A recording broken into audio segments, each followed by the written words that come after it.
changing me and changing you. Praise the Lord. అందరూ బాగున్నారా? దేవుని మహాకృపను బట్టి మీరందరూ క్షేమంగా ఉన్నారని దేవుని ఎంతగానో స్తుతిస్తూ ఉన్నాను. ప్రతి దినము దేవుని వాక్యం ద్వారా మీరు ఆదరింపబడుతున్నారని, దేవుని వాక్యం ద్వారా మీరు దర్శించబడుతున్నారని మీరు తెలియజేస్తున్న రిప్లైలను బట్టి ప్రభువుని ఎంతగానో స్తుతిస్తూ ఉన్నాం. ఇదేనేమో దేవుని వాక్యాన్ని ధ్యానించుకుందాం. సమూయేలు మొదటి గ్రంథము 1వ అధ్యాయము 17వ వచనం గల ఒక వాక్య భాగాన్ని ధ్యానించుకుందాం. దేవునితో నీవు చేసుకొనిన మనవిని ఆయన దయచేయునుగాక అనే మాటను మనం గ్రంథంలో గమనిస్తూ ఉన్నాం. ప్రియులారా, నేపథ్యాన్ని గమనిస్తే బైబిల్ గ్రంథంలో హన్నా అనే వ్యక్తి ఉన్నది. హన్నాకు దేవుడు గర్భఫలమునివ్వలేదు. హన్నాతో పాటు పెనిన్నా అనబడిన ఇంకొక స్త్రీ ఉన్నది. ఇద్దరు కూడా ఎల్కానాకి భార్యలుగా ఉన్నారు. పెనిన్నాకి పిల్లలు ఉన్నారు కానీ హన్నాకు పిల్లలు లేరు. దేవుని సన్నిధిలో ఎంతగానో ప్రార్థించింది.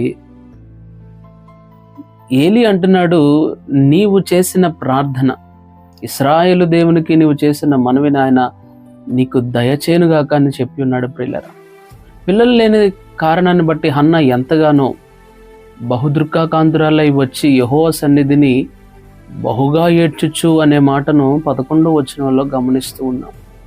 హన్నా ప్రార్థన గురి కలిగిన ప్రార్థన. హన్నా ప్రార్థనకు దేవుడు జవాబును అనుగ్రహించాడు.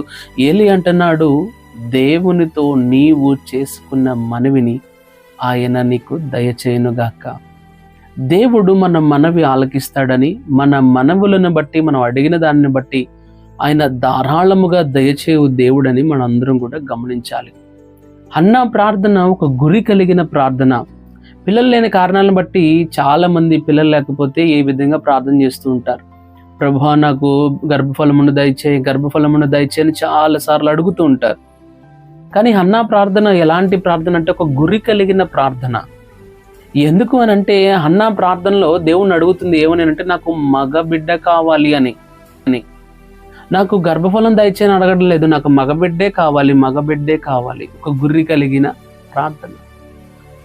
వాక్యం వింటున్న చాలామంది చాలా ప్రార్థనలు చేస్తూ ఉంటారు, కన్నీటి ప్రార్థన చేస్తూ ఉంటారు.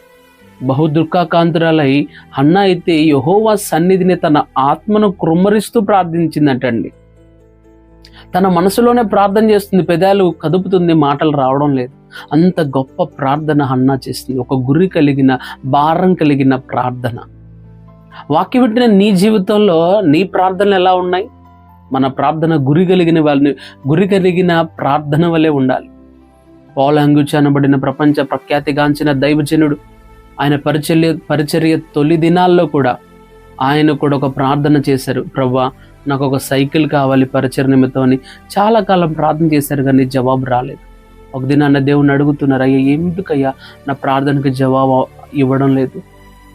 నేను సైకిల్ కావాలని ఎంతగానో అడుగుతున్నానని దేవుణ్ణి అడిగినప్పుడు దేవుడు సమాధానం ఇస్తున్నారంట. నువ్వు సైకిల్ కావాలని అడిగావు కానీ అట్లా సైకిల్ కావాలా, హీరో సైకిల్ కావాలా, ఏ సైకిల్ కావాలని నన్ను అడగలేదుగా పోలాంగు చెయ్యి అన్నారంట. వాక్యం ఉంటేనే నీ నా జీవితంలో మన దేవుని అడుగుతున్నప్పుడు ఒక గురి కలిగిన ప్రార్థన చేయాలి. దేవుని అడుగుతున్నట్టు స్పెసిఫిక్గా ప్రభా నాకు ఇది కావాలని అడగాలి. ఆ విధంగానే ఆయన చైర్ అడిగినప్పుడు, టేబుల్ అడిగినప్పుడు, మరి ఆయన ప్రభువుని అడిగినప్పుడు ఈసారి మెజర్మెంట్స్ అయ్యా నాకు ఇలా వీల్ చైర్ కావాలి, ఇలా తిరిగేది కావాలి, ఇట్లాగా ఒక పర్టికులర్గా స్పెసిఫికేషన్తో ఆయన దేవుణ్ణి అడిగారట.